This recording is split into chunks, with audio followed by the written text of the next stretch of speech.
Bismillahirrahmanirrahim. Assalamualaikum warahmatullahi wabarakatuh. Alhamdulillah, alhamdulillahi rabbil alamin, wa bihi nasta'inu ala umurid dunya waddin.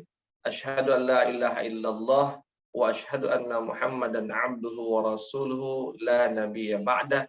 Allahumma salli wa sallim ala sayyidina Muhammadin wa ala alihi wa ashabihi ajma'in amma ba'd. Qala Allah Ta'ala fi kitabil karim, A'udzu billahi minasyaitonir rajim. Bismillahirrahmanirrahim. Ya ayyuhalladzina amanu taqullaha haqqa tuqatih wa la tamutunna illa wa antum muslimun. Wa qala aidan kuntum khaira ummatin ukhrijat lin-nasi ta'muruna bil ma'ruf wa tanhauna 'anil munkar wa tu'minuna billah. Shadaqallahul 'azim wa shadaqa rasulun nabiyil karim. Alhamdulillah, puji dan puja bagi Allah, salawat dan salam bagi Rasulullah Muhammad sallallahu alaihi wasallam, nabi, pemimpin dan teladan kita, dan tak lupa kita sampaikan salam untuk keluarganya, sahabatnya, para tabi'in, para tabi'ut tabi'in dan kaum muslimin seluruhnya yang tetap istiqamah hingga hari kiamat nanti, dan mudah-mudahan Allah jadikan kita satu di antaranya. Amin ya Allah rabbal alamin. Sahabat Asa TV yang dimuliakan Allah Subhanahu wa taala, lama kita tak jumpa. Dan alhamdulillah Allah masih memberikan nikmat kepada kita, nikmat kesempatan untuk bersilaturahim, kesempatan untuk berjumpa walau hanya dalam dunia maya, dan kesempatan untuk sama-sama meraih ghanimah, ya, ghanimah. Kalau dalam sebuah riwayat disebutkan ada seorang sahabat bertanya, "Ya Rasulullah, apakah ghanimah dari majelis zikir?" Ya kan, majelis yang di dalamnya kita banyak menyebut dan mengingat Allah Subhanahu wa taala. Tentu ada ilmu juga di sana.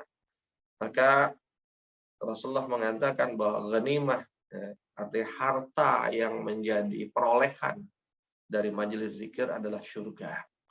Dan mudah-mudahan kesempatan ini tidak kita sia-siakan. Dan kita akan selalu bukan hanya menunggu kesempatan, tapi bahkan kita mencari kesempatan untuk mendapatkan ghanimah itu dengan cara mencari, ya kan, mencari majelis-majelis ilmu dan majelis-majelis zikir yang di dalamnya kita mendapatkan ilmu tentang ma'rifatullah, ilmu untuk kita lebih baik lagi dalam mengingat, ya kan, dan menyebut Allah Subhanahu wa taala dengan asma dan sifatnya. Yang dari situ nantinya dia memberikan efek kebaikan kepada diri kita. Sahabat Asa TV yang dimuliakan Allah Subhanahu wa taala, hari ini kita ada di hari Isra dan Mi'raj. Ya, bertepatan dengan tanggal 27 Rajab, ya kan. Dan karena momentumnya pas, maka pada kesempatan ini saya ingin menyampaikan hal-hal yang berkaitan dengannya. Bukan sekedar bercerita atau menceritakan tentang peristiwa Isra Mi'raj, tapi kita mencoba untuk menjadi orang-orang yang belajar mengambil pelajaran, ya, belajar untuk mengambil pelajaran dari setiap peristiwa yang menjadi tanda-tanda kekuasaan Allah Subhanahu wa taala. Sehingga kita bukan hanya tahu peristiwanya saja, tapi kemudian kita tahu apa insight-nya dari peristiwa itu, apa outcome-nya untuk kita. Sehingga dengan begitu kita mengalami peningkatan kualitas diri. Bukan hanya kapasitas keilmuan kita jadi nambah, jadi tahu, tapi bahkan kita jadi mengerti ada apa atau apa yang terjadi dengan Isra Mi'raj, dan kita mampu mengambil iktibar, mengambil pelajaran darinya. Sahabat Asa TV yang dimuliakan Allah Subhanahu wa taala, salah satu surat di dalam Al-Qur'an yang diberi nama dengan nama sesuatu atau peristiwa yang disebutkan di dalam surat itu adalah surat Al-Isra. Ada surat Al-Hajj misalnya, ya, surat tentang haji, dan karena memang di dalamnya berbicara yang menjadi main idea-nya adalah haji. Nah, begitu pula dengan surat Al-Isra. Bahkan di dalam surat Al-Isra ini, ya, itu di ayat pertamanya Allah Subhanahu wa taala sudah langsung memberikan kabar, memberikan cerita, memberikan informasi berita tentang apa itu Isra.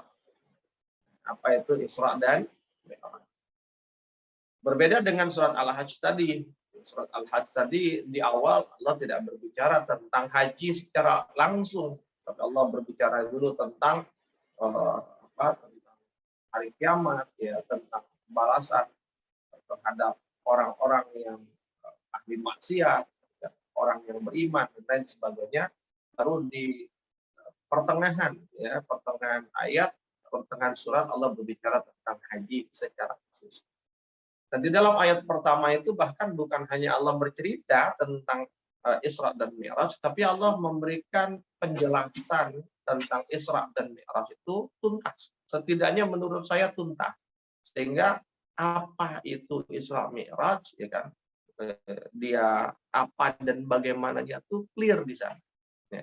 Kalaupun nanti ada hadis-hadis Rasulullah SAW, ya kan, dia hanyalah penjelasan-penjelasan tambahan sifatnya.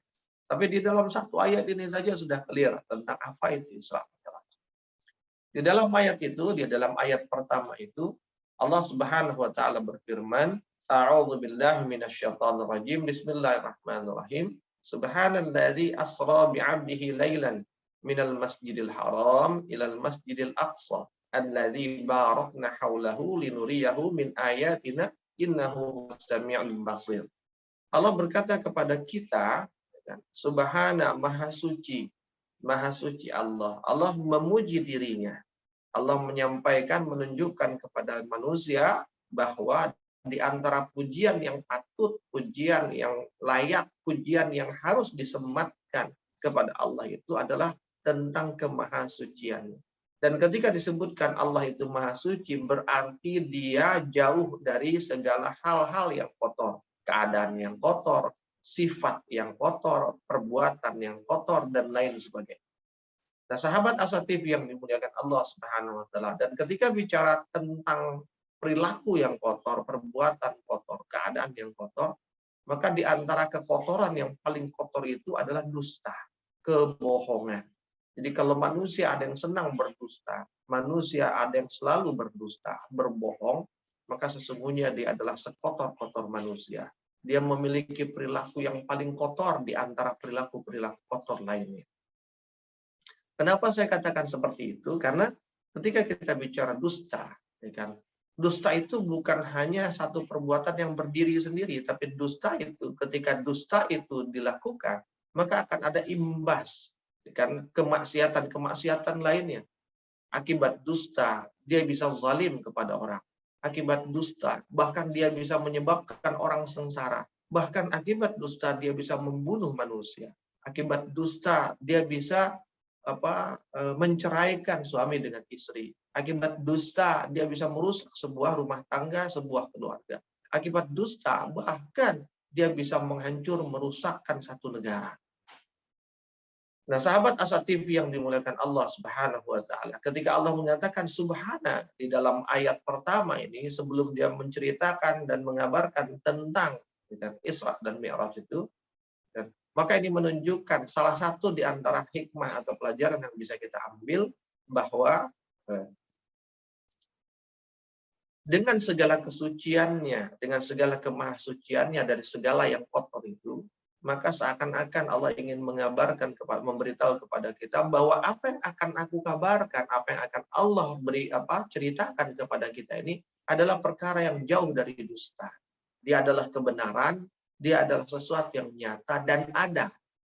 Sehingga tidak layak dan tidak pantas bagi orang yang mengaku dirinya beriman kemudian memiliki keraguan atas apa yang akan Allah kabarkan dan beritakan.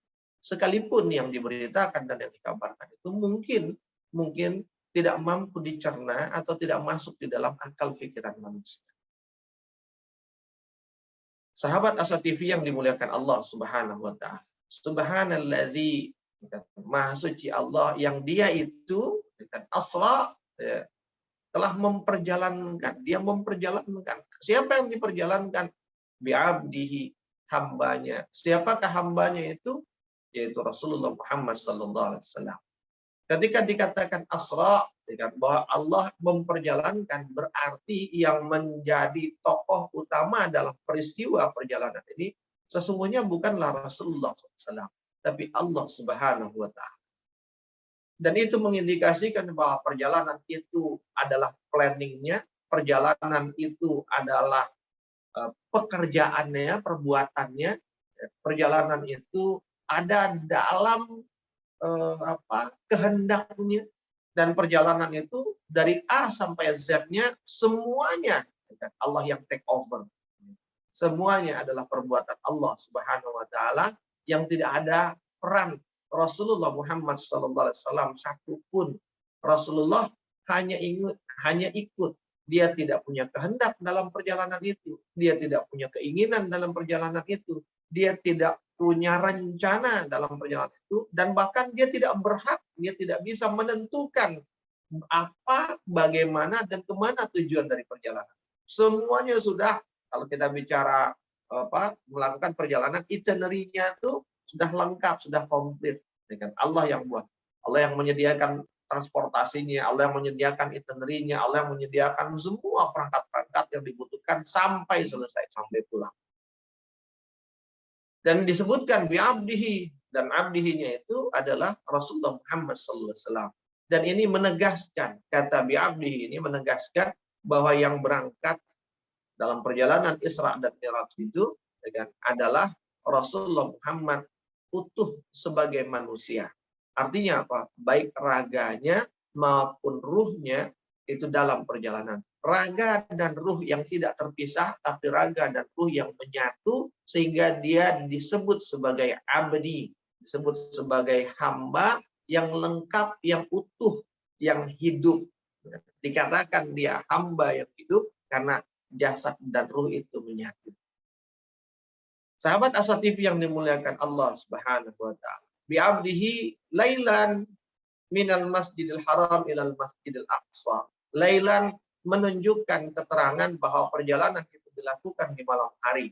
Tapi bukan hanya memberitahu kita di malam hari, tapi sekaligus menguak kedahsyatan ini semakin jauh, bahwa peristiwa itu bukan hanya dilakukan, tapi dia berawal, berangkatnya di malam hari, dan berakhir pulangnya pun di malam hari.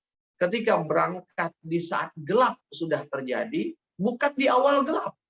Bukan awal gelap gulita itu kan waktu Isya, tapi dia selepas Isya. Jadi ketika gelap itu sudah berlalu, sudah berjalan beberapa saat. Dan dia berakhir ketika gelap belum lagi selesai. Sebelum subuh, karena berakhirnya gelap adalah ketika subuh, maka berarti tidak secara seluruh waktu gelap atau waktu malam, tapi hanya di sebagian malam. Artinya apa? Perjalanan itu sangat super cepat. Minal masjidil haram ilal masjidil aqsa. Ini menunjukkan bahwa perjalanan ini adalah perjalanan dari masjid ke masjid. Minal masjid ilal masjid. Bukan sekedar perjalanan untuk hahaha, kongko, tapi dia menjadi perjalanan spiritual. Dia menjadi perjalanan religi. Minal masjidil haram ilal masjidil aqsa barakna haulahu. Yang kedua, tempat itu diberkahi oleh Allah. Bukan hanya masjidnya, tapi juga sekitarnya, wilayah sekitarnya. Kota Makkah dan kota Al-Quds. Dan bukan hanya kota Makkah, tapi juga negerinya. Dan juga bukan hanya kota Al-Quds, tapi juga negerinya, yaitu Palestina. Linuriyahu min ayatina. Untuk, kalau bahasa terjemahan itu, agar kami perlihatkan kepadanya, kepada Rasulullah Muhammad SAW, min ayatina, sebagian dari tanda-tanda kekuasaan Allah Subhanahu wa Ta'ala. Kata nur di sana, bahwa nur itu adalah sesuatu yang menyebabkan gelap itu menjadi terang.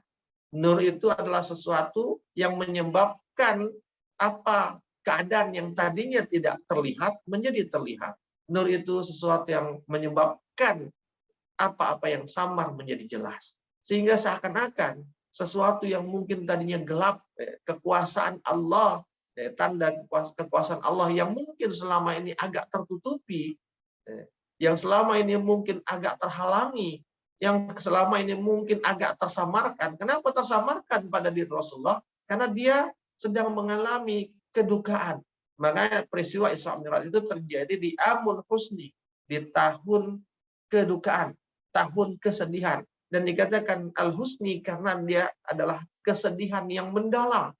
Kesedihan yang mendalam yang kita semua tahu bahwa wanita yang dicintainya, kekasihnya, teman hidupnya, istri tercintanya, yang segala-galanya lah. Kalau kita bicara tentang Khadijatul Kubra, itu dahsyat luar biasa. Dia adalah satu di antara wanita terbaik di antara wanita-wanita yang ada di muka bumi ini dari awal diciptakan hingga akhirat, hingga akhir dari dunia ini.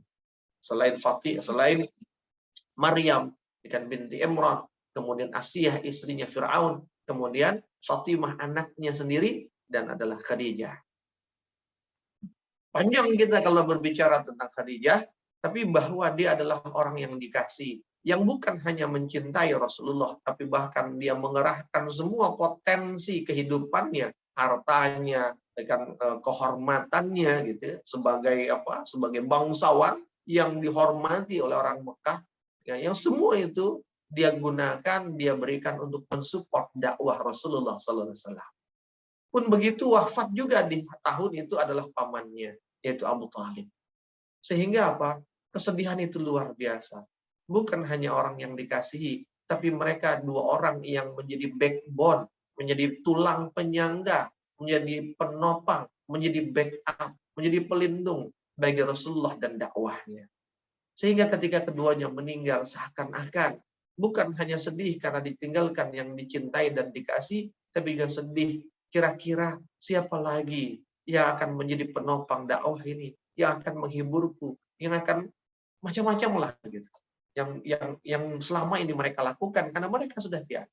Maka ketika Allah melakukan perjalanan ini untuk Rasulullah, maka inilah perjalanan yang menghibur Rasulullah SAW. Menghibur dia dari kesedihan yang dalam. Dan bukan hanya menghibur, tapi juga sekaligus Allah ingin menunjukkan kepada Rasulullah kekuasaannya.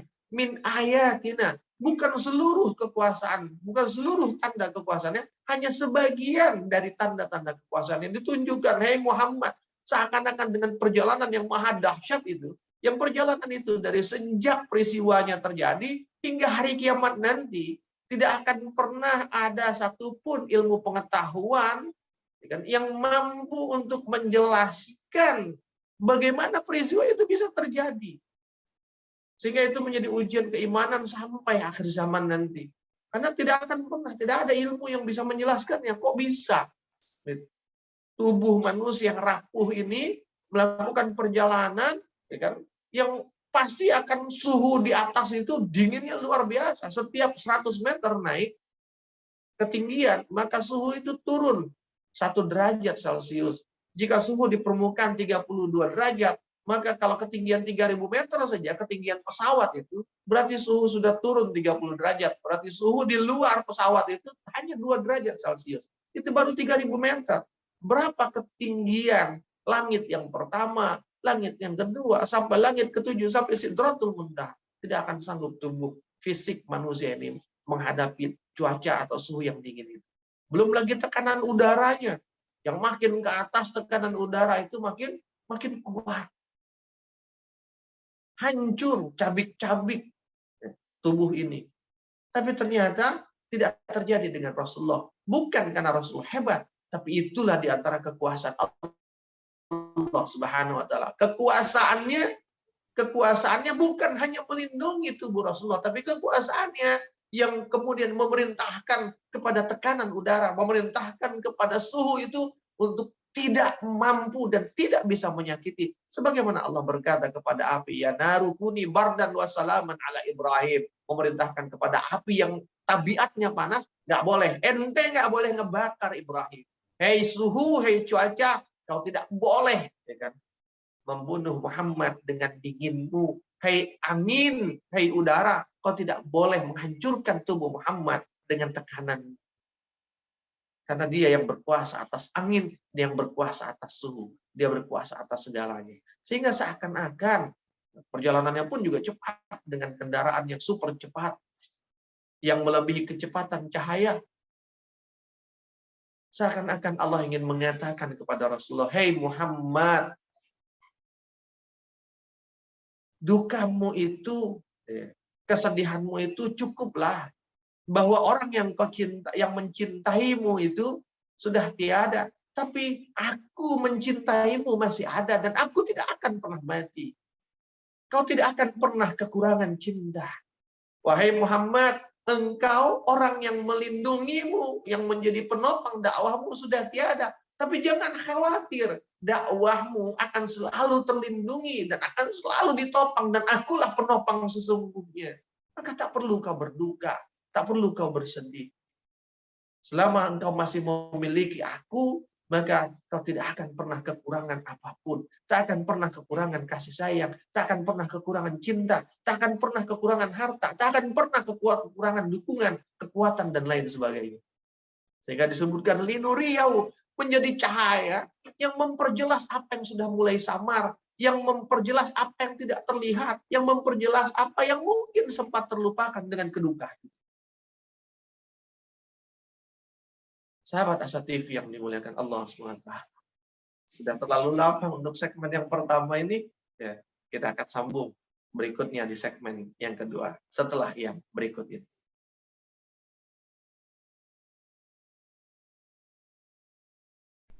Saat hari Senin tiba, banyak orang yang merasakan malas dan tidak bersemangat menjalaninya.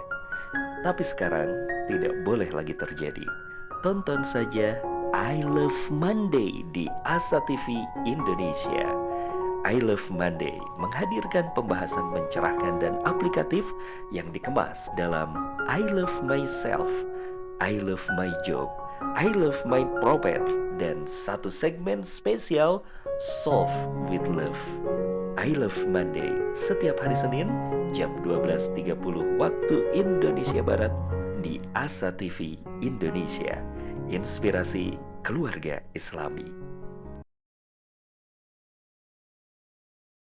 Sahabat Asa TV yang dimuliakan Allah Subhanahu wa taala. Kita sambung lagi.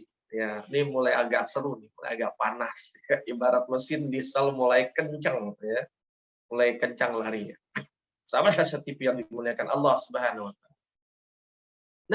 Namun, ya kan, sehebat apapun Allah menampakkan tanda kekuasaannya, kan Allah menutup tuh ayatnya dengan kalimat innahu, ya kan, innahu huwas sami'ul basir. Sesungguhnya dialah Allah yang as-sami' dan basir. Dia yang maha mendengar dan dia yang maha memperhatikan, maha mengetahui, maha melihat. Artinya apa? Allah mendengar, Allah melihat, Allah memperhatikan bagaimana respon kita ketika mendengar berita tentang Isra Mi'raj.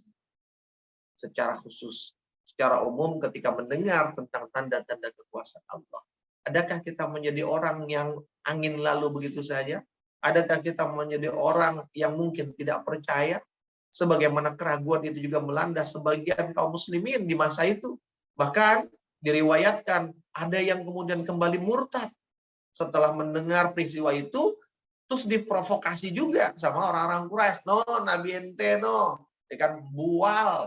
Masa dia bisa melakukan perjalanan segitu jauh yang nggak mungkin cepat pula, yang Masjidil Haram ke Masjidil Aqsa jaraknya lebih dari 1.000 meter, kan ribuan kilometer, lebih dari 1.000 kilometer gitu, kan ribuan kilometer, ujung Pulau Jawa sebelah timur ke ujung Pulau Jawa sebelah barat, itu kan 1.000 meter Anyar Panarukan, kan lebih dari itu. Yang ditempuh dengan kendaraan tercepat pada saat itu, waktunya konon lebih dari 1 bulan, ini 1 malam, terus tambah ke langit lagi. Tuh Nabi ente tuh diprovokasi. Dan kita perhatikan berapa banyak provokasi-provokasi seperti itu kan terhadap umat ini. Provokasi yang ingin menimbulkan keraguan umat terhadap agamanya, terhadap nabinya, terhadap Tuhannya. Jadi Islamofobia itu, ya kan, upaya-upaya untuk membuat keraguan, liberalisasi itu sudah ada sejak dulu. Apa yang terjadi hari ini hanyalah mengulang saja anak cucunya, ya kan? Dari liberal, dari Islamofobia di masa itu. Sahabat Asa TV yang dimuliakan Allah Subhanahu wa taala. Nah, selain itu juga karena Allah memperhatikan, Allah mendengar bagaimana respon kita, juga menjadi apa? Menjadi isyarat bahwa hanya orang yang menggunakan pendengarannya, telinga dan mata hatinya, basirahnya, yang akan mampu untuk meyakini, ya kan, semua kabar dan berita tentang kekuasaan Allah tersebut, tentang peristiwa Isra dan Mi'raj ini. Tapi ketika dia tuli, dia peka, dia buta mata hatinya, maka seterang apapun kekuasaan Allah itu ditampakkan, dia tidak akan mempercayainya. Sulit bagi dia untuk meyakininya. Sahabat Asa TV yang dimuliakan Allah Subhanahu wa taala. Itu sedikit kilasan tentang ayat pertama tentang peristiwa dari Isra dan Mi'raj. Dan ketika kita bicara Isra Mi'raj, sesungguhnya ada dua kata kunci. Isra itu kan sesungguhnya adalah sebuah perjalanan minal masjid ilal masjid. Jadi Isra itu adalah masjid. Dan Mi'raj itu naiknya Rasulullah hingga sampai ke Sidratul Muntaha dengan tujuan satu saja. Bertemu dengan Allah untuk menerima perintah salat. Jadi Mi'raj itu adalah salat. Maka Isra dan Mi'raj sesungguhnya adalah masjid dan salat. Dan sebagaimana Isra tidak bisa dipisah dengan Mi'raj, maka begitu pula masjid tidak bisa dipisah dengan salat, dan salat tidak bisa dipisah dengan masjid. Sahabat Asa TV yang dimuliakan Allah Subhanahu wa taala. Apa pelajaran yang bisa kita ambil? Ada banyak pelajaran, tapi saya tidak mungkin untuk menyampaikan semuanya, baik karena keterbatasan waktu, juga keterbatasan ilmu saya. Tapi di antara pelajaran itu yang mudah-mudahan bermanfaat untuk kita adalah, sahabat Asa TV, sebagaimana tadi saya katakan bahwa peristiwa ini terjadi di Amul Husni, ya, Amul Husni, tahun kesedihan, di mana Rasulullah dalam keadaan sedih yang mendalam. Orang kalau sedih itu kan bawaannya gimana ya? Kalau anak sekarang bilang mager gitu ya, malas gerak. Wah, serba sedih lah, kalau bahasanya, makan nggak enak, tidur nggak nyenyak, gitu. Serba nggak nyaman. Tapi kemudian Allah yang Rasulullah mencintainya, dan Allah pun mencintai Rasulullah SAW, melihat kekasihnya dalam keadaan berduka, dalam keadaan sedih yang mendalam, maka kemudian Allah turun tangan. Allah menghiburnya. Sehingga apa yang kita dapatkan di sini, pelajarannya, sahabat Asa TV, jika ada di antara orang-orang yang kita kasihi, orang tua kita kah, ayah ibu kita, atau mungkin anak-anak kita, atau mungkin pasangan kita, suami kita atau istri kita, atau siapa, atau sahabat kita. Orang-orang yang memang itu kita menyayanginya, kita mencintainya, ketika mereka dalam keadaan sedih, dalam keadaan kedukaan, dalam keadaan ya serba dilingkupi dengan duka lah, dengan kesedihan. Maka jangan biarkan, jangan diamkan. Jangan kemudian kata, biarlah dia akan menghibur dirinya, biarkan dia akan menemukan jalan. Tidak, hadirlah, datanglah, hibur dia. Dekati dia, rangkul dia. Tunjukkan kepadanya bahwa aku menyayangimu. Sebagaimana Allah menunjukkan kepada Rasulullah, aku menyayangimu Muhammad. Aku mencintaimu Muhammad. Sekalipun orang yang mencintaimu, kau merasa kehilangan, aku tetap mencintaimu dan aku akan selalu mencintaimu dan kau akan selalu memilikiku. Tunjukkan itu. Bahwa aku mencintaimu, aku menyayangimu, aku hadir, aku membersamaimu, aku menemanimu dalam dukamu. Dan itu menjadi obat. Itu akan menjadi suplemen yang menguatkan. Sahabat Asa TV yang dimuliakan Allah Subhanahu. Hiburlah. Hibur mereka dengan hadirnya kita. Jangan dinasehati. Ada kalanya, ada orang bertanya, ketika ada orang lagi ada masalah, kemudian dia dinasehati kok kayak nggak dengar. Ya iyalah. Orang-orang lagi sedih, lagi duka tuh seakan-akan matanya menjadi samar, telinganya menjadi berkurang, ya kan? Pendengarannya, rasanya menjadi berkurang terhadap sekitarnya. Semua tertuju pada masalah itu. Sehingga bahasa Allah tadi pun kepada Rasulullah, linuriyahu min ayatina. Untuk ini apa yang Allah lakukan menjadi nur, menjadi sesuatu yang memperjelas pandangan Rasulullah kembali, pendengaran Rasulullah kembali akan kekuasaan Allah Subhanahu wa taala. Oh iya, aku punya Allah. Oh iya, aku punya Allah yang akan selalu menyayangiku, akan selalu menopang dan menjadi backup dalam setiap aktivitas dakwah. Sahabat Asa TV yang dimuliakan Allah Subhanahu wa taala. Hadir, hibur mereka. Tidak perlu mungkin kadang-kadang menasihati, cukup kita hadir, kita dengarkan, ya kan, keluhan dia, kita temani dia dalam kesedihan. Dengan hadirnya kita, dengan hiburan yang kita berikan, ya, maka sesungguhnya kita sedang berupaya mengangkat dan menghilangkan duka itu dari hidupnya, dari hari-harinya. Itulah tanda cinta. Kalau memang kita mencintai dia. Kenapa kita harus hadir untuk menghiburnya? Karena orang yang sedang berduka, bersedih, tadi saya katakan, sulit bagi dia untuk menghibur dirinya. Sulit bagi dia untuk nyeneng-nyenengin dirinya sendiri. Udah, let it flow lah, gitu. Ya kan? Easy going aja. Nggak bisa, nggak mudah. Kita harus membantu dia untuk easy going. Kita yang harus membantu dia untuk let it flow. Sahabat Asa TV yang dimuliakan Allah Subhanahu wa taala. Itu pelajaran pertama. Ya. Buktikan cintamu. Buktikan kasih dan sayangmu kepada mereka yang kau cintai dan mereka yang kau sayang. Tapi catatannya penting. Hanya kepada yang dicintai dan yang disayangi yang dibenarkan oleh syariat. Ya. Kalau suami ya istrinya, kalau istri ya suaminya, ya. Kalau orang tua ya anaknya, kalau anak ya orang tuanya. Ya. Bukan yang selainnya. Bukan yang bukan mahram, ya. Jangan cari-cari, ya kan? Jangan cari-cari pembenaran. Sahabat Asa TV yang dimuliakan Allah Subhanahu wa taala. Itu yang pertama pelajaran. Pelajaran yang kedua, ya, apa itu? Kita akan sambung setelah yang berikut ini di segmen yang ketiga. Atau rasanya masih memungkinkan ya, memungkinkan. Mohon maaf. Kita lanjutkan saja, masih ada beberapa saat, tanggung soalnya kalau untuk dihentikan, ya sahabat Asa TV, ya.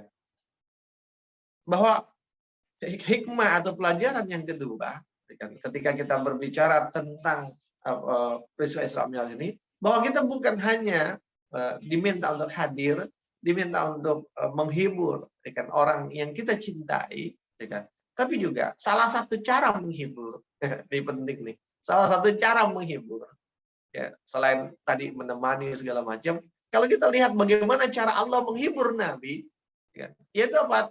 Diberikan perjalanan, ya, diajak traveling, ya. Kalau bahasa kita hari ini, ya kan, diberikan tiket pulang pergi untuk jalan-jalan, ya, melakukan wisata langit dan wisata bumi bahkan. Sahabat Asa TV yang dimuliakan Allah, jalan-jalan, ya kan, menyusuri bumi dan langit. Sahabat Asa TV yang dimuliakan. Jadi di antara cara kita menghibur, ya, kalau kita mau menghibur, ya, maka ya, ajak jalan-jalan, ya, ajak traveling. Kenapa kemudian ya, untuk menghilangkan kesedihan itu bisa dengan melakukan perjalanan ataupun traveling atau wisata? Karena apa? Ketika kita melakukan traveling atau perjalanan, ya kan, dia akan menjadi obat ampuh yang menyembuhkan kesedihan dan duka. Sebab ketika orang melakukan traveling, maka matanya, telinganya, dan hatinya itu dialihkan dari kesedihannya, dari kedukaannya. Dengan apa? Dengan suasana dan peristiwa yang dia saksikan, yang dia dengar, dan dia rasakan di dalam proses perjalanannya tersebut. Mata, telinga, dan hati itulah yang menangkap dan merasakan kesedihan. Maka organ yang maka menangkap dan rasa kesedihan itu harus dialihkan dari kesedihan tersebut. Ya, diperlihatkan hal yang lain, diperdengarkan hal yang lain, diberikan dia merasakan hal yang lain. Dan perjalanan itu semuanya memberikan penglihatan, pendengaran, dan rasa yang membahagiakan. Sahabat Asa TV yang dimuliakan Allah SWT. Beragam kebahagiaan akan dilihat, akan didengar, dan akan dirasakan. Dan bukan hanya itu, ya kan? Karena banyak beragam peristiwa yang akan dia rasakan, akan dia lihat, maka apa? Dia pun akan disibukkan dengan semua peristiwa itu, dengan semua aktivitas perjalanan. Kita kalau lagi traveling gitu ya, apalagi ada guide-nya gitu. Ayo Bapak Ibu sekalian, ya kan? Nanti kita akan ke sini, ke sini, ke sini, ke sini. Jadi tolong disiapkan ya. Terus nanti kita akan pulang setelah malam, maka istirahat. Jangan lupa tidur yang cukup, karena besok pagi kita akan jalan lagi ke sini, ke sini, ke sini. Oh, kita akan mempersiapkan tuh, kita akan sibuk. Oh, berarti harus tidur malam. Oh, berarti besok sarapannya harus lebih cepat. Berarti makannya harus yang sehat, sehingga kuat dalam perjalanan. Kalau badan sakit, nggak enak, nggak akan menikmati perjalanan. Itu akan disibukkan dengan semua aktivitas, ya kan, dalam perjalanan tersebut. Itu satu, ya kan, perjalanan. Jalan-jalan, ajak wisata, ajak jalan-jalan, beliin tiket pulang pergi. Jadi kalau istri atau suami kita atau anak kita atau orang tua kita lagi sedih, lagi duka, ajak jalan-jalan. Ajak jalan. Dan sebaik-baik perjalanan, sebaik-baik jalan-jalan adalah jalan-jalan yang bukan hanya menghibur pendengaran dan penglihatan, tapi juga menghibur hati. Karena apa? Karena hati yang menjadi kunci. Orang bisa tidak menangis, orang bisa menutup telinga, tapi hatinya mungkin merasakan. Awal dan pangkal kesedihan itu dari hati. Maka sebaik-baik perjalanan adalah perjalanan yang bukan hanya menghibur mata dan telinganya, tapi juga menghibur, memberikan kenyamanan dan ketentraman kepada hatinya. Dan hati itu, kalau mata itu, ya kan, hiburannya adalah apa yang dilihat, telinga hiburannya adalah apa yang didengar, yang bisa menenteramkan mata apa adalah yang dilihat, menenteramkan telinga apa yang didengar, yang bisa menenteramkan hati adalah semua hal-hal yang berkaitan dengan spiritualitas. Maka kalaupun sebaik-baik perjalanan, lakukan perjalanan spiritual. Dan dari peristiwa Isra Mi'raj, perjalanan spiritual itu diantaranya adalah minal masjid ilal masjid. Jadi ajak jalan-jalan, ajak kunjungan masjid. Ya. Oh ya sudah, makin murah kalau gitu Ustaz. Ajak jalan-jalan. Tapi itu ayah atau siapa katanya kalau aku lagi sedih ajak jalan-jalan nah. Iya jalan-jalan, tapi kan jalan-jalan ke masjid. Udah tuh masjid depan rumah gitu.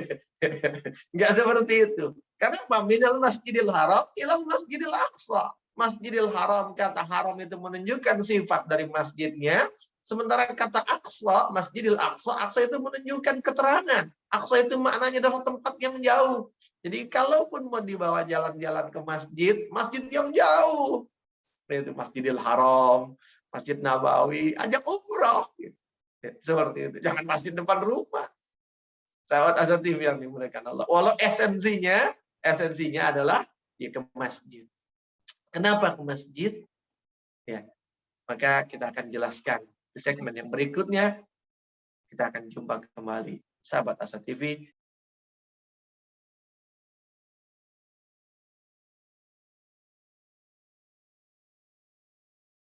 Menuntut ilmu adalah sebuah jalan yang akan mengantarkan manusia pada kemuliaan.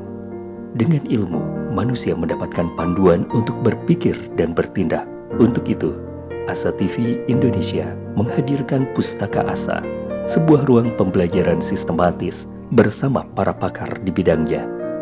Quranic Study Series, Quranic Life, Prophet Manner, dan berbagai bidang keilmuan yang dibahas dengan cara menyenangkan. Pustaka Asa hadir setiap Sabtu jam 19.30 waktu Indonesia Barat, hanya di Asa TV Indonesia.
Sahabat Asa TV yang dimuliakan Allah Subhanahu wa taala. Kita jumpa lagi di segmen yang ketiga. Kita lanjutkan pembahasan kita. Ya, makin seru insyaallah. Itu dua pelajaran pertama yang bisa kita dapatkan dari peristiwa Isra Mi'raj. Ya. Jadi hadirlah, hiburlah, ya kan? Orang-orang yang betul-betul kita mencintai dia dan dia mencintai kita di saat dia dalam keadaan duka, dalam keadaan kesedihan. Jangan biarkan dia sendiri, jangan tinggalkan dia, tapi hadir bersamanya, temani dia, hibur dia. Dan salah satu cara untuk menghiburnya, cara paling efektif mungkin ya kan? Karena orang itu dihibur, dialihkan dari pikirannya, ya kan? Akan bisa teralihkan dari masalah atau kedukaannya hatinya itu kalau dia dialihkan betul-betul dengan aktivitas yang menyenangkan.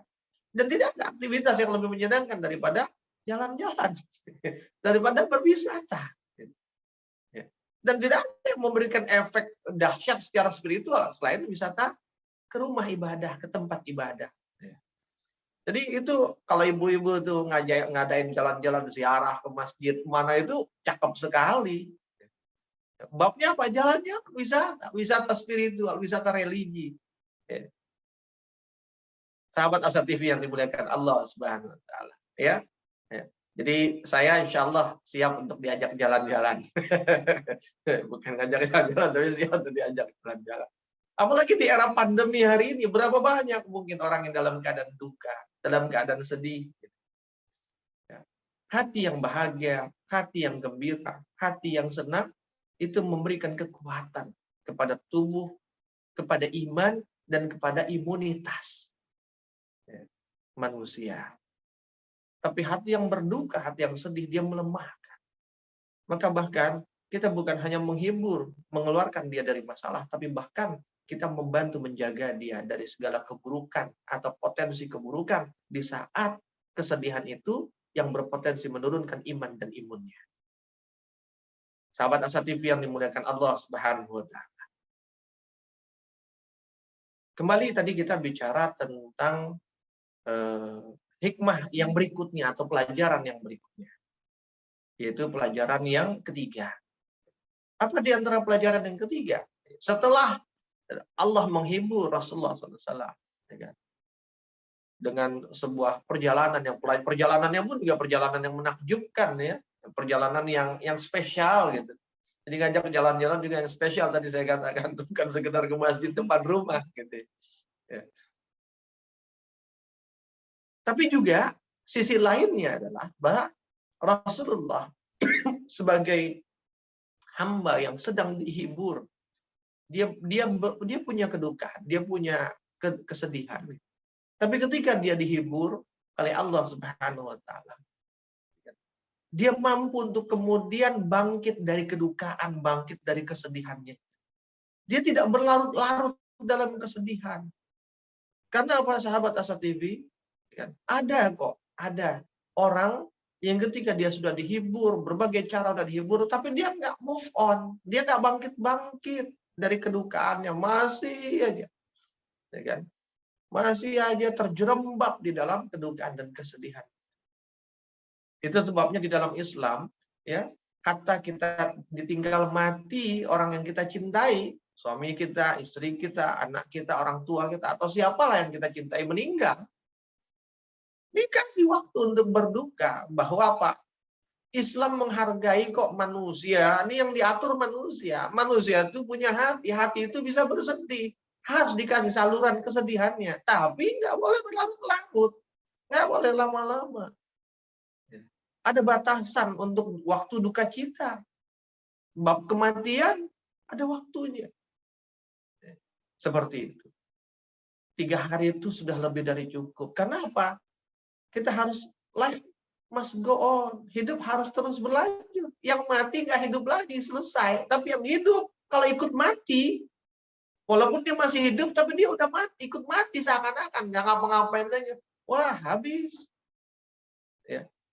Dia tidak akan bisa berjumpa dengan yang meninggalkannya tadi. Kenapa? Orang kalau sudah mati di saat hidupnya, bagaimana dia mau mengejar surga? Apalagi jika yang meninggalkannya adalah ahli syurga.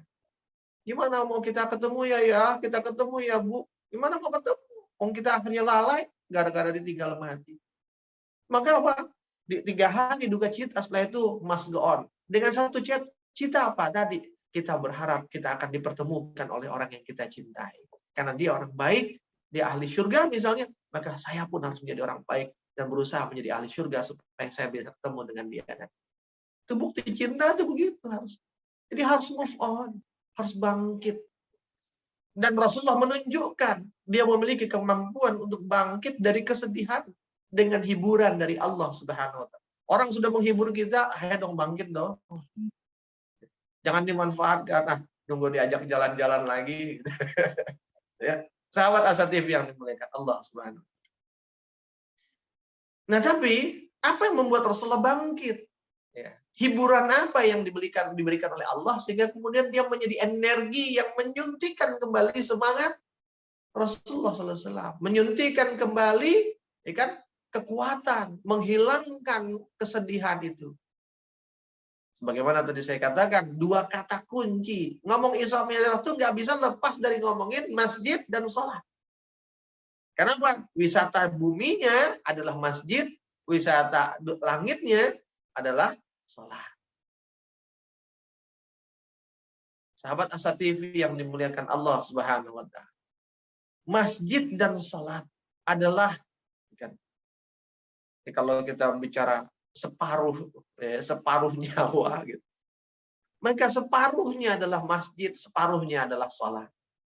Sehingga ketika dia berpadu, dia menjadi satu kekuatan maha dahsyat dari Allah Subhanahu wa taala yang memberikan kekuatan kepada orang yang sedang bersedih itu, memberikan kekuatan kepada orang beriman. Ini menunjukkan apa? Bahwa sumber kekuatan orang-orang beriman itu adalah masjid dan sholat.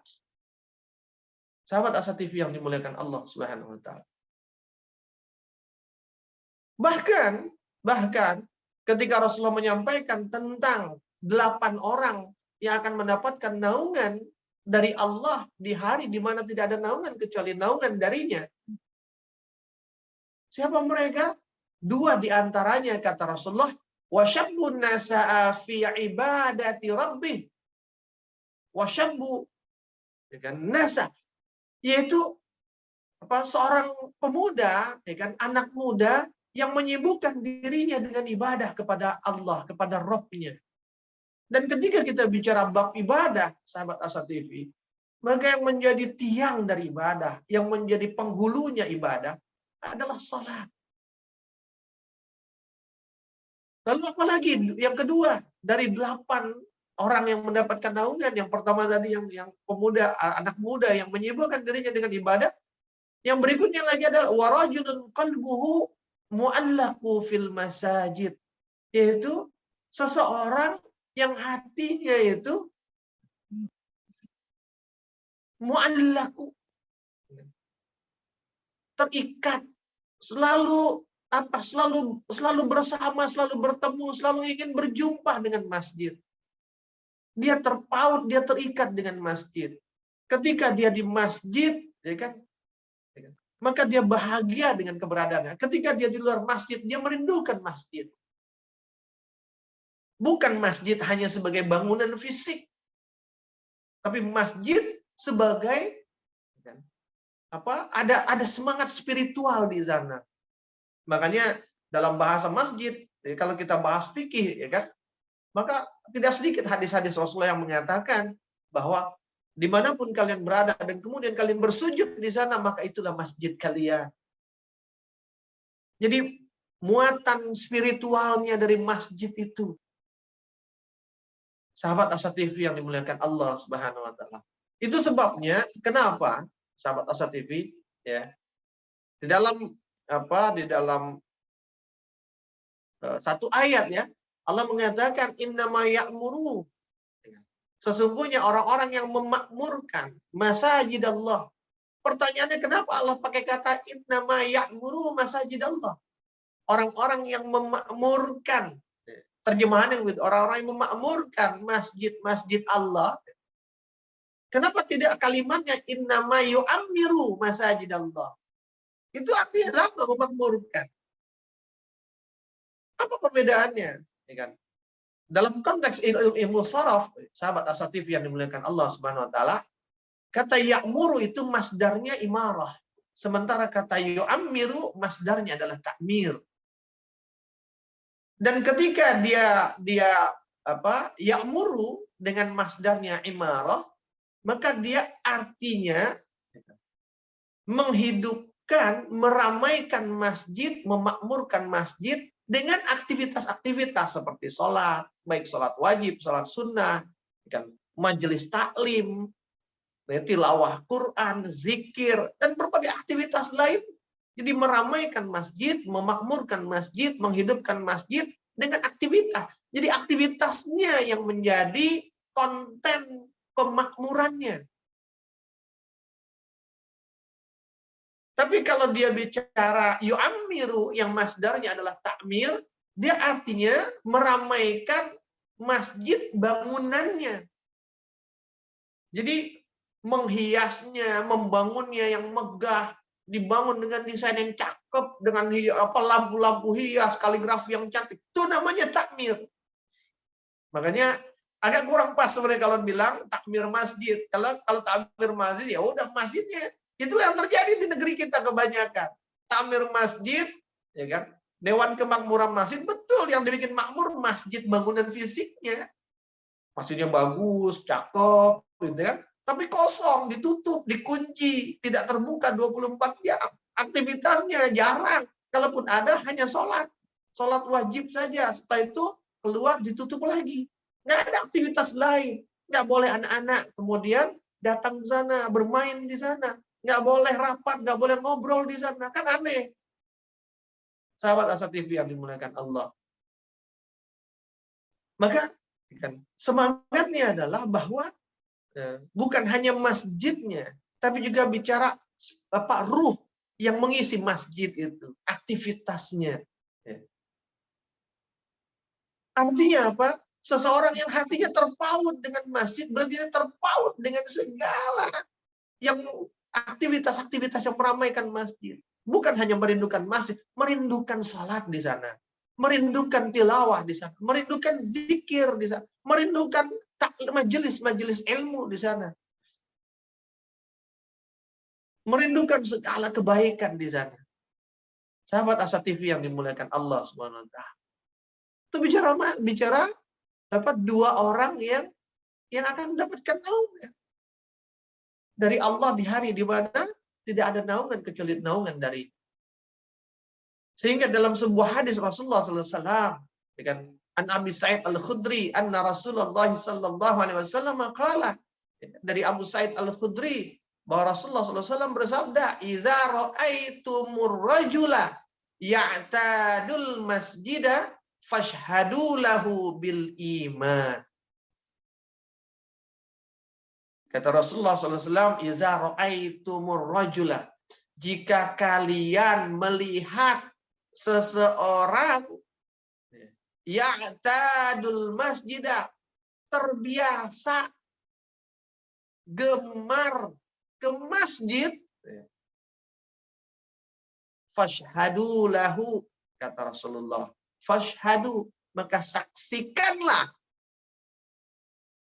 lahu bil iman, saksikanlah oleh kalian bahwa sesungguhnya dia itu lahu bil iman, berada di dalam keimanan. Dalam keimanan yang kokoh, yang valid, yang definitif. Makanya bahasanya pakai bil iman. Keimanan yang betul-betul iman yang sesungguhnya. Sahabat Asa TV yang dimuliakan Allah Subhanahu wa taala. Dan setelah itu Rasulullah menyebutkan ayat tadi yang saya sebutkan dalam surat At-Taubah ayat 18, "Innama ya'muru masajidallah man amana billahi wal yaumal akhir." Sesungguhnya orang-orang yang memakmurkan masjid, orang-orang yang memakmurkan masjid itu, mereka adalah orang-orang yang mendirikan sholat, man amana billah, yang beriman kepada Allah dan beriman kepada hari akhir. Iman kepada Allah dan iman kepada akhir dua di antara keimanan yang paling dahsyat. Karena apa? Dia iman kepada yang gaib dan perkara gaib yang paling besar, yaitu Allah dan hari akhir. Sahabat Asa TV yang dimuliakan Allah Subhanahu wa Ta'ala. Bahkan bukan hanya itu. Islam itu selalu terikat dengan masjid. Islam adalah masjid. Dan kebesaran Islam berawal dari masjidnya. Masih ingat kita ya dengan peristiwa hijrah. 13 tahun Rasulullah dakwah di Mekah. Nggak punya masjid. Betul ada Masjidil Haram. Tapi Masjidil Haram saat itu tidak berfungsi sebagai masjid dalam Islam. Karena masih dipakai tawaf oleh orang-orang kafir Quraisy. Yang tidak sedikit di antara mereka kalau tawaf itu ya telanjang bulat. 13 tahun. Ya kan? Tanpa masjid yang sesungguhnya fungsi masjidnya belum berjalan dengan baik. Ketika hijrah, tidak lebih dari 157 orang saja yang pergi hijrah. Tapi begitu hijrah sampai di Madinah, yang pertama kali dilakukan oleh Rasulullah, dua hal. Rasulullah tidak menentukan di mana rumahnya. Rasulullah tidak menentukan dia pengen istirahat, dia pengen makan apa. Tapi baru nyampe, orang berkumpul, Rasulullah berpidato, memberikan nasihat. Setelah itu dia mempersaudarakan Muhajirin dengan Ansor. Dan yang kedua, apa yang dia lakukan? Dia tentukan di mana masjid akan dibangun. Dia tidak menentukan, ini rumah saya di mana nih? Enggak. Saya tinggal di mana? Enggak. Bahkan selama masa pembangunan, sampai pembangunan itu selesai, bahkan dalam satu riwayat disebutkan, tidak kurang dari 11 bulan setelah hijrah, Rasulullah itu tinggal di rumah Abu Ayyub Al-Ansari, di rumah salah seorang sahabat yang merawat anak yatim. Dan rumah sahabat itu pun bukan rumah yang cakep-cakep amat. Rasulullah nggak minta dibangunin rumahnya. Apalagi minta dibangun rumah yang bagus. Bahkan setelah dia pun menentukan rumahnya adalah betul-betul di sisi masjid. Yang hari ini rumahnya itu ada di dalam bangunan Masjidil Nabawi. Dan begitu ditentukan masjid, apa yang terjadi di Madinah? Setahun berjalan di Madinah, masuk tahun kedua terjadi perang Badar. Tapi pada saat perang Badar, berapa yang berangkat kaum muslimin? 313 orang. Ketika hijrah setahun yang lalu, berapa yang berangkat? 157. 2 kali lipatnya. Itu pun baru yang berangkat. Belum yang tidak berangkat. Ada yang tidak berangkat di perang Badar. Baik itu dari laki-laki, juga anak-anak dan perempuan. Tapi itu kita nggak bisa menghitung. Yang terhitung jumlah yang berangkat 2 kali lipatnya hanya setahun. Capaian 1 tahun di Madinah sama dengan capaian 13 tahun di Mekah. Bayangkan. Dan salah satu asbabnya, ya betul bahwa itu kehendak Allah, tapi salah satu asbabnya adanya masjid. Setahun berikutnya terjadi Uhud. Berapa yang berangkat di Uhud? 700. 1000 yang berangkat. Tapi kan yang 300 desersi, munafik. 700 itu berarti 2 kali lipat dari di Badar. 4 kali lipat dari waktu hijrah. 3 tahun setelah Uhud, di tahun ke-6, Rasulullah mengajak umroh sahabatnya. Berapa yang berangkat umroh walaupun batal gitu, terjadi Hudaybiyah pada saat itu? 1.400 orang yang berangkat.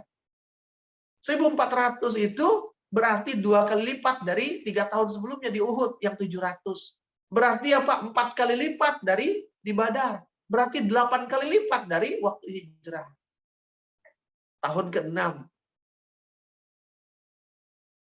Tidak sampai, tidak sampai 2 tahun setelah itu terjadi Mu'tah, perang Mu'tah. Di perang Mu'tah berapa yang diberangkatkan sama Rasulullah? 3.000 orang. 3.000 orang.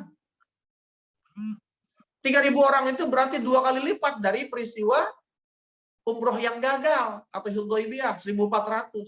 2 kalinya berarti 4 kali dari Uhud, 8 kali dari Badar. 16 kali dari saat hijrah. Dan tidak sampai dengan setahun atau 2 tahun setelahnya terjadi yang namanya nggak sampai setahun bahkan terjadi peristiwa perang Hunain, Fatu Makkah. Fatu Makkah yang berangkat berapa? 10.000. 10.000 itu 3 kali dari di Mu'tah yang 3.000. Berapa kali dibandingkan dengan Hudaybiyah? Berapa kali dibandingkan Uhud? Berapa kali dibandingkan Badar? Berapa kali dibandingkan Hijrah?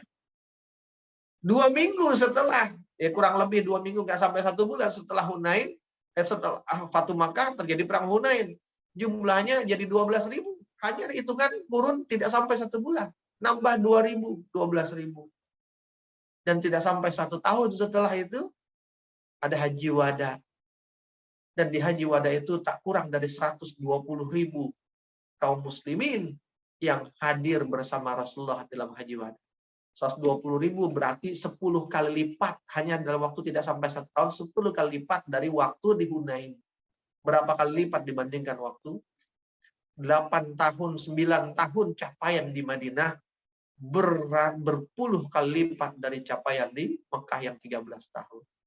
Salah satu faktornya masjid. Maka sahabat Asa TV, Abul Hasan Ali An-Nandwi mengatakan, bahwa di antara tolok ukur maju mundurnya Islam dan umatnya adalah lihat masjidnya.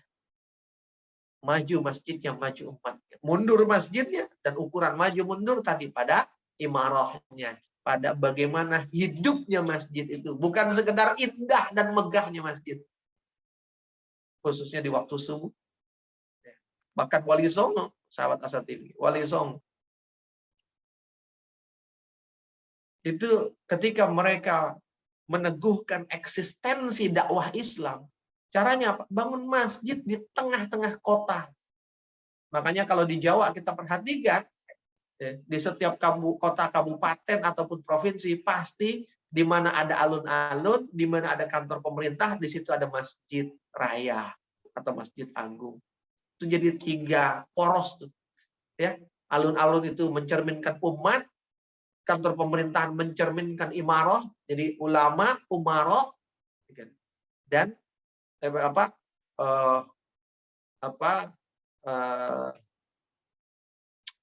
umat, ya kan? Alun-alun itu umat, kantor pemerintahan itu umarah, dan masjid itu ulama. Mencerminkan apa? Urusan masyarakat, kemudian urusan negara, politik, dan urusan agama. Ini satu. Dalam satu poros yang sama. Sahabat Asa TV yang dimuliakan Allah Subhanahu wa Ta'ala. Maka jadilah aktivis masjid.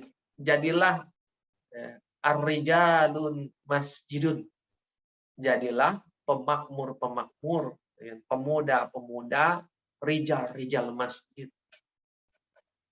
Rijal maknanya bukan hanya laki-laki, tapi rijal dalam makna dia adalah orang yang mempunyai kapasitas di atas rata-rata orang pada umumnya. Dia bisa laki, dia bisa perempuan, dia bisa tua.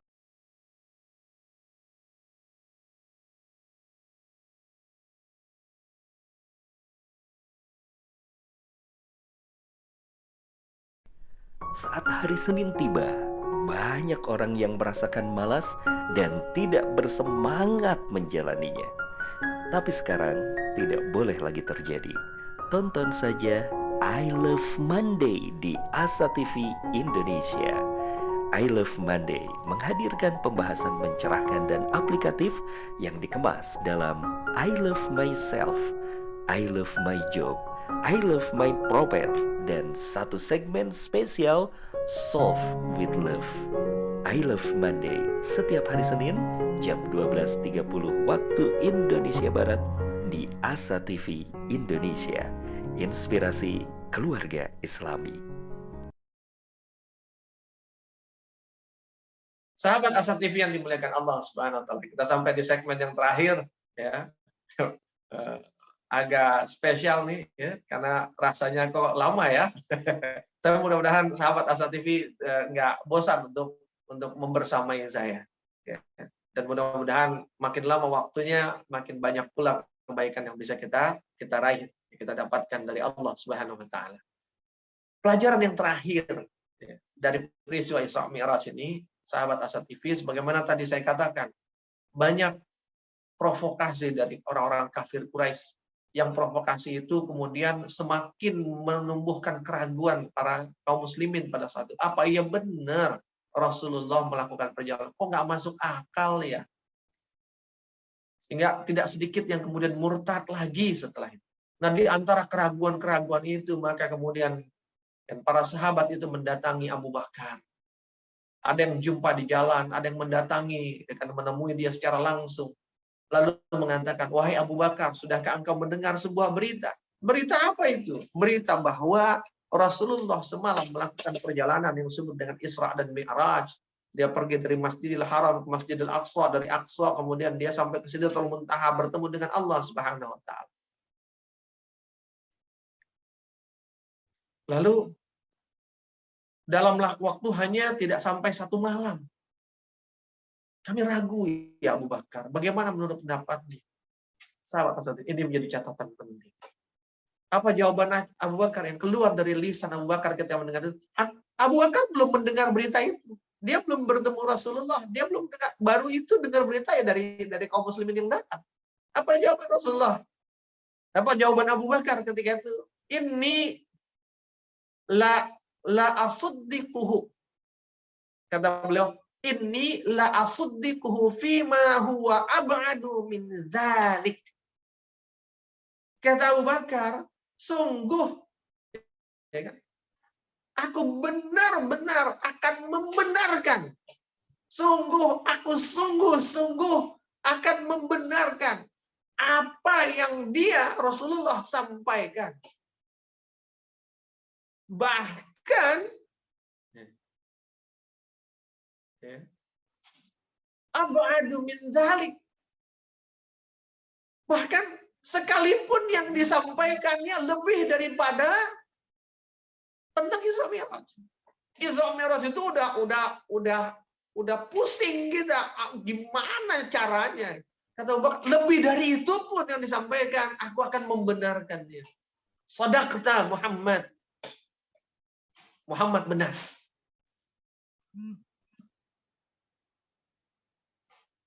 Lalu dia melanjutkan, asaddiquhu bi khabaris samai fi ghadwati aw rauhah.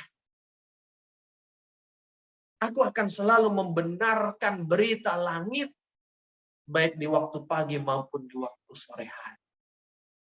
Sahabat Asa TV, hadis ini diriwayatkan oleh Imam Al-Hakim dan dinyatakan sahih dan juga disetujui oleh Imam Az-Zahabi.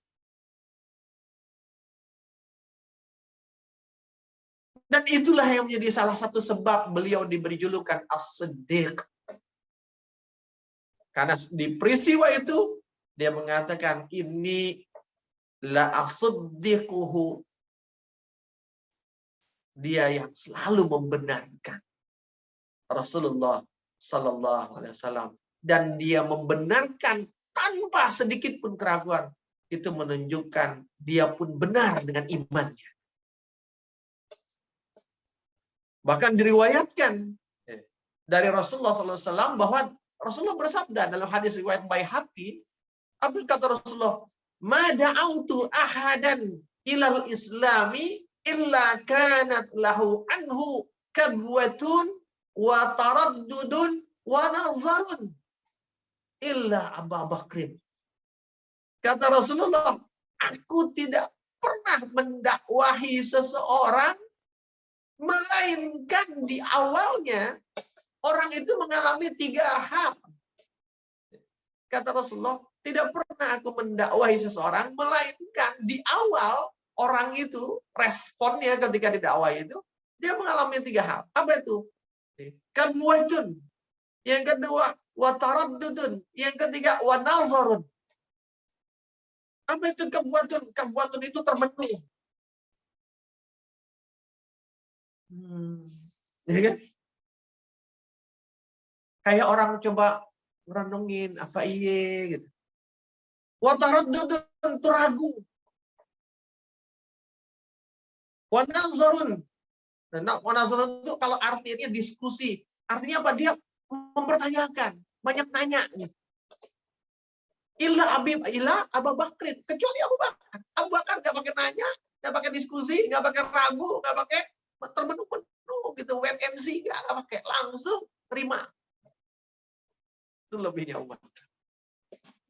Sahabat Asa TV yang dimuliakan Allah. Maka kemuliaan Abu Bakar itu sampai Rasulullah menggambarkan, jika seandainya ditimbang keimanan Abu Bakar, nih, anak timbangan ada dua. Keimanan Abu Bakar ditaruh di satu anak timbangan, lalu ditimbang dengan keimanan umat ini. Yang dimaksud dengan Rasulullah keimanan umat ini adalah di situ ada keimanannya Umar, di situ ada keimanannya Utsman, ada keimanannya Ali bin Abi Thalib, ada keimanannya 10 sahabat jamin surga, ada keimanan Ahlu Badar yang dijamin surga, ada keimanan sahabat yang 120.000 itu, ada keimanan yang para tabi'in, keimanan para tabi'in, para salafus saleh, para ulama-ulama dan cendekiawan muslim dari kalangan khalaf. Dan semua ulama, orang-orang beriman hingga hari kiamat nanti dihimpun keimanan jadi satu, ditimbang dengan keimanan Abu Bakar. Kata Rasulullah, masih lebih berat keimanan Abu Bakar. Sehingga sahabat As-Satif yang dimuliakan Allah, Umar yang kata Rasulullah, "Lau kana nabiyyun wa la kana Umar", tidak ada nabi, seandainya ada nabi setelahku maka pasti Umar orangnya. Hanya saja kan tidak ada nabi setelah Rasulullah Muhammad. Artinya Umar itu punya kemuliaan. Tapi Umar ketika ditanya, "Masa tuh dia takut ya Umar?" "Hei Umar, tolong katakan kamu ini mau jadi apa?" Kalau ditanya mau jadi apa, kamu mau jadi apa Umar? Apa jawaban Umar? "Lawaditu an akuna sya'ratan fi sadri Abi Bakar." Aku cuma pengen jadi sehelai rambut di dadanya Abu Bakar. Orang Arab itu kan dadanya berbulu ya, dan bulu itu kan banyak, rambut itu banyak di dada. Umar yang begitu mulia di hadapan Allah dan Rasulnya, tapi di hadapan Abu Bakar, dia hanya memposisikan diri hanya seperti sehelai rambut di antara banyak rambut di dada Abu Bakar. Dia tak lebih dari itu dibandingkan Abu Bakar. Maka seorang ulama salaf mengatakan, ma fadala Abu Bakrin nas, bahwa apa yang mengungguli Abu Bakar dibandingkan dengan manusia bukanlah karena apa? Bikasrati shalah, bukan karena dia banyak sholat. Walaupun Abu Bakar sholatnya banyak, tapi yang mengungguli, yang dia unggul dibandingkan manusia pada umumnya bukan karena dia banyak sholat. Wala bikasrati shiyam, bukan karena dia banyak puasa, walaupun Abu Bakar puasanya banyak. Walakin akan tetapi yang menyebabkan dia unggul dibandingkan Umar, Utsman dan sahabat yang lainnya bahkan manusia keseluruhannya bisyai'in waqara fi sadrihi, yang membuat dia unggul dibandingkan yang lainnya bisyai'in, disebabkan sesuatu waqara fi sadri, sesuatu yang menghujam, yang mengakar, menancap kuat, yang kokoh di dalam dadanya. Apa itu? Kebenaran imannya. Sahabat Asa TV yang dimuliakan Allah Subhanahu wa taala. Thiqah dia kepada Nabi karena thiqah dia kepada Allah. Thiqah dia kepada Nabi dan kepada Allah itu luar biasa, tanpa reserve, tanpa catatan, tanpa alasan, tanpa apapun. Thiqah, sepenuh-penuhnya thiqah. Percaya, yakin betul, tanpa ragu. Dan ketika kita bicara thiqah, iman, dia berawal dari cinta. Kita percaya sama istri kita, sama suami kita, itu tanda kita cinta sama dia. Jadi bukti kita percaya. Maka ketika suami hilang kepercayaannya pada istri hilang percayaannya kepada suami, itu tanda hilangnya cinta.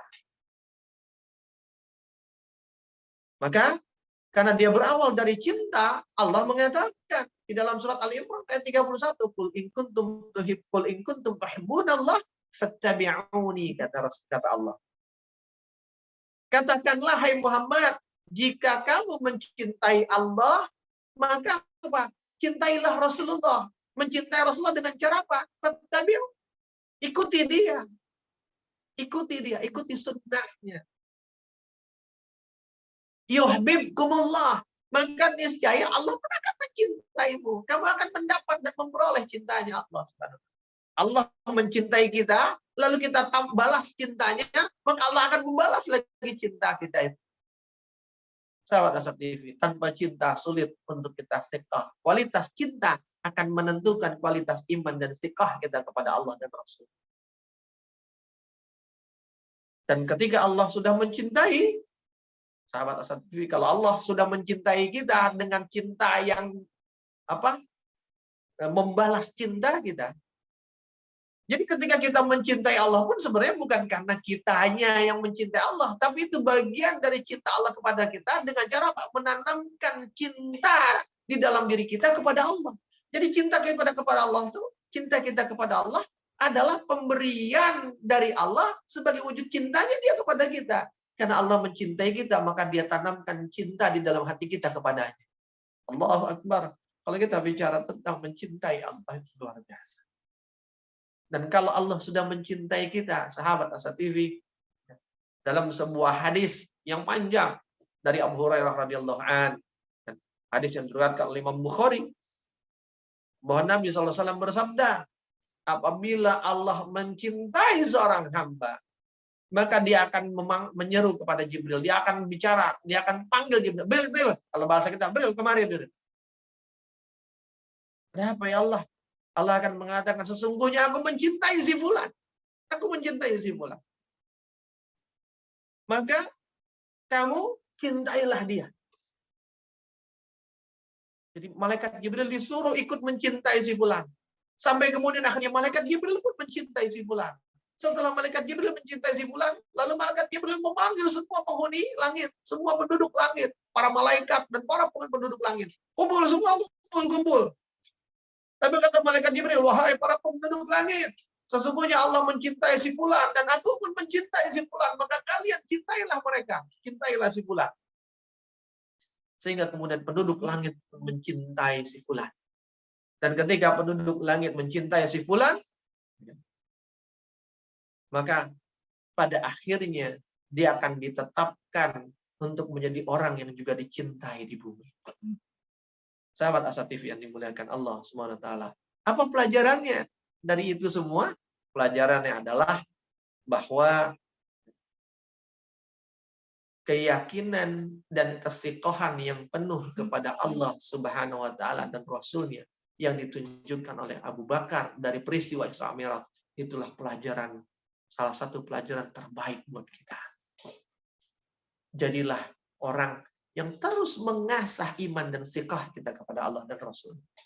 Jangan sampai lagi ada keraguan, ada syak, ada raib, ada keraguan pada diri kita dan kepada Allah, kepada ayat-ayatnya, kepada apapun yang diinginkannya, kepada Rasulullah, kepada sunnah-sunnahnya.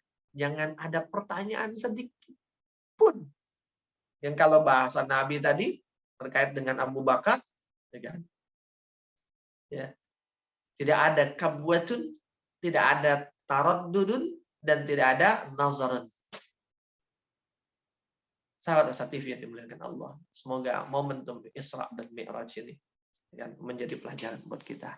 Satu sebenarnya tadi yang agak sedikit tertinggal ketika pelajaran yang pertama dan kedua tentang jalan-jalan tadi. Orang kalau jalan-jalan senang, tapi ketika dia pulang dia bawa oleh-oleh. Oleh-oleh itu membuat dia semakin senang dan membuat dia menyenangkan orang yang ditinggalkan orang rumah. Rasulullah Isra dan Mi'raj, dia melakukan jalan-jalan, gitu, wisata religi, dan pulangnya dia bawa oleh-oleh, ngambil oleh-olehnya dari Allah, bawa oleh-olehnya dari Allah. Apa oleh-olehnya? Salat. Salat itu membuat menjadi hiburan, menambah kesenangan Nabi, dan bahkan salat itu juga menjadi oleh-oleh yang menyenangkan umatnya. Maka sahabat Asad TV yang dimuliakan Allah SWT, kita bukan hanya merayakan Isra Mi'raj, tapi mari kita hidupkan semua pelajaran-pelajaran Isra Mi'raj itu dalam diri kita, dalam kehidupan kita. Insya Allah Islam berjaya, bangkit Islam, bangkit umat, bangkit diri kita bukan lagi mimpi, tapi dia akan menjadi nyata. Tak perlu menunggu lama. Insya Allah mungkin dia akan segera. Allah menjadikannya. Wallahu a'lam bishawab. Barakallahu fikum jami'an. Semoga Allah menghimpun kita di surganya nanti bersama Rasulullah Muhammad sallallahu alaihi wasallam. Sebagaimana Allah menghimpun kita di dalam majelis. Afamin